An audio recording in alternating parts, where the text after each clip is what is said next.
Alright everyone, now that you're caught up to the basics of how to play and work in LittleBigPlanet, let's go ahead and create something really quick. So let's just dive in. We'll go in front of our controller, hit square, go to create, and go to my moon. And when you're creating, feel free to pick any open crater that is like a crater that has a dotted outline and use that as your project. Don't take one that has a badge on it because the ones that have badges on it are someone else's project and you don't want to accidentally ruin anything in it. So once we go into create mode, every level in LittleBigPlanet starts off like this, a big open expanse. And so to make it fun to play in, we need to start adding stuff to it. So let's just make a quick car. So first we're going to go to Goodies Bag, which is basically your 3D art bag. And we are going to go to the first page and pick a material, in this case basic cardboard. And we're going to start off with a square, and you can use the triggers on the left side of your controller to move it between layers. We want it at least a few layers back, and hold down the X button and move sideways to smear that into reality. And then we're going to pick a circle and make sure that it's in a layer ahead of it. We're going to put a circle right here,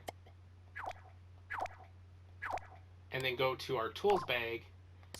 And in our tools bag, there is this thing called a motor bolt, and make sure you're on motor bolt. It has just that one arrow going in a circle on it. And if you line your motor bolt up with the center of the wheel, you'll see that it kind of snaps to the center like that. Hit X to place it. And then now that we have this wheel, we're going to grab it with X so we can move it around.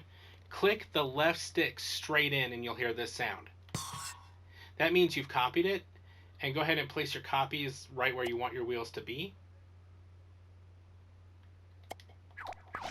And then you grab each individual wheel and hit X once. Or actually, oh no, they already bolted, I apologize. So they already bolted themselves to that cardboard back frame that we built. So if I hit up on the D-pad to turn physics on, you'll see that it's moving. But it's not moving very fast, so we could probably do better. So first of all, let's go ahead and pause it. We'll grab our pop-it cursor, hover over the motor bolt, and hit square. That will bring up our tweak menu. You see it's only going 30, and you can see that white outline of the bolt, so see how fast it's going? Let's go ahead and turn it up to 240. So there, it's going at a fairly decent speed. And we'll turn this one up to 240 as well. Then we'll let Sackboy ride on it. Okay, so that's good. That's a speed that we like. But we want to be able to control it and not have it go all the time. So let's go ahead and fix that. So we'll go to our tools bag. And on the middle page, there's these things called switches. So we'll go ahead and grab a... Let's go ahead and grab a button. You could use any of these, but for the sake of this video, let's use a button. Now, one thing I do want to note is that if you look at my screen right now, there's a little green icon in the upper right-hand corner of an eye with a Sackboy in it. That means that people are seeing this creating level right now the way that the final player would see it, which means all the electronics and wires are hidden. We can't have that right now because of the fact that we need to wire that button to those two tires. So make sure you click the left stick in, and when you click the left stick in, you'll get rid of that eye icon, and that'll make it so that you can, see the wires and stuff. And so now that we can see the wires, we can see this little bit of glowing light outside the button. Hit X on that glowing button, and that glowing light, and you'll get your wire. And so we can now wire it to stuff. So first we'll wire it to this one, and it's motor bolt on or off. And then we'll also wire it to this guy. And just to be super safe, we are going to take our button and pull it down to the cardboard and hold down the X button to glue it to the cardboard.